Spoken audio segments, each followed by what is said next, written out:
Then you get caught the fourth time. You're almost 3 times the legal limit. You get a bond. You're out. We put you on a Soberlink. You drink. Then when you're called on it, you begin this whole thing of going around it. Yes, my name is Nani Wesley. Your Honor, we're waiving the preliminary examination. I know there's a bond violation hearing that needs to be addressed. Yes, you need to address that now, please. Your Honor, she will be acknowledging and admitting to the bond violation. Hopefully I can say a few words after that. Go ahead. Your Honor, I did submit some documents to the court.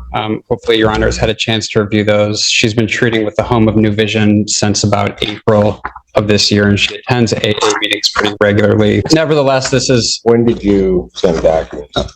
Yesterday, Your Honor. Okay, go ahead. That looks like one of them. She's been treating with Home of New Vision since April. She's going to AA quite a bit. It is a struggle, though, Your Honor, and she admits the struggle. She has gone back to Home of New Vision. She has spoken with them. She's told them about what's going on. They're giving her some things to do to redouble her efforts. They've had her go out and get a sponsor. She's been working with a sponsor now. I've attached a letter from her, Your Honor. She's really been pushing Nani to get new strategies in place, new ways of dealing with things, new ways to address her thoughts and behaviors as it relates to drinking. And she appreciates that pushing from the sponsor, Your Honor, and she can tell you that as well. Go ahead. She has been putting in some very serious hard work, Your Honor. We're hoping that the court can take that into consideration and please give her a second chance at this, Your Honor. She went to Home of New Vision again this morning, and they hooked her up with a recovery coach. She gave me her card from her, and she says that they've been also giving her new strategies as well in dealing with this. So she does admit the violation, Your Honor. She is a bit ashamed of herself, given that she's trying to put in a serious track record to get to this point. But she's dealing with it as proactively as she possibly can. Well, then when it was asked about, why didn't she just say what happened?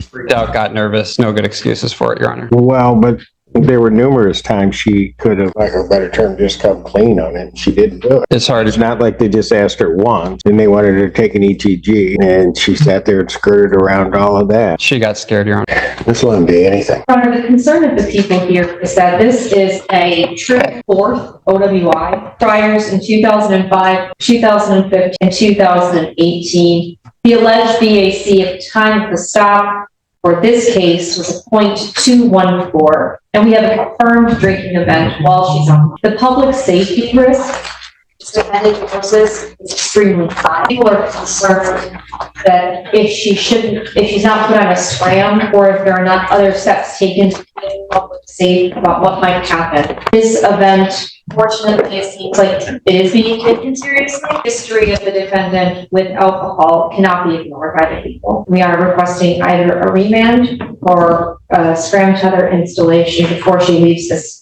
immediate vicinity. How come she didn't take the ETG? Right then and there, Your Honor. Right then and there, Your Honor. She did take the ETG. It came back to onsite. At what point? I don't know that, Your Honor. Yeah, you of course can talk when the court's ready for you. Yeah. Are you asking Ms. Wesley? I'll hear from her. Your Honor, I did take it the same day that I was asked to take it. I wasn't in town.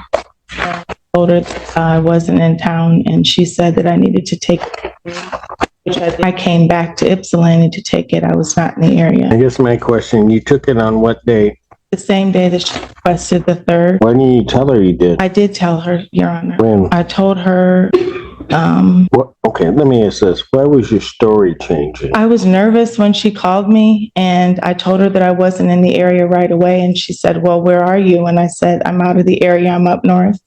And she said, well, your device isn't up north. It's in Detroit. And I told her that I would come back if she needed me to.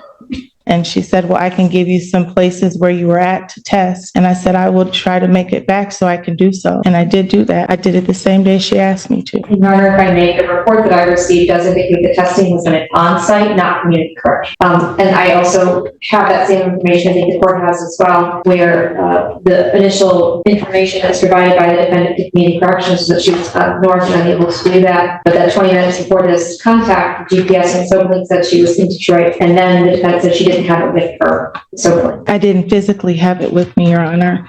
I wasn't with the Soberlink. That's what she was asking me, the corrections officer. And I told her. Where up north were you? In Dryden, Michigan. In where? Dryden. So, Your Honor, I mean, bottom line, she did come back to do the ETG knowing that it would be positive. And knowing that this court would take that into account. She has been scrambling this past week to try to get things into place.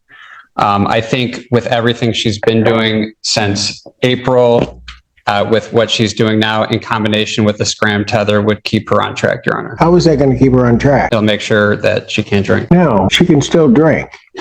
Well, tell her she does. I promise you. Much like this did. And then when they call her on it, she starts all kinds of excuses, Mr. Allen. I'm begging you, Your Honor, I will not. I have, at the time, did not have a sponsor in place. I have a sponsor now. I'm working with Home of New Vision on a weekly basis. I see the treatment coordinator. She did submit a letter to say that. I told her right away. Ma'am, this is the fourth time. Then you get caught the fourth time. You're almost 3 times the legal limit. You get a bond. You're out. Put you on a Soberlink. You drink. Then when you're called on it, you begin this whole thing of going around it and everything. And that's what gets you into treatment. Well, So what you want me to do is you want me to take the chance of putting you on a scram tether, allowing you to get behind the wheel of a car, maybe having drank, Your Honor. and hurt or kill somebody. Not going to happen. Your Honor, I won't do that. I have. Bond revoked. Defendant's remanded. I'll adjourn this out 1 week. We are waiving the preliminary examination, Your I'll Honor. adjourn it out 1 week. She can do the waiver then, but she's going to do this now.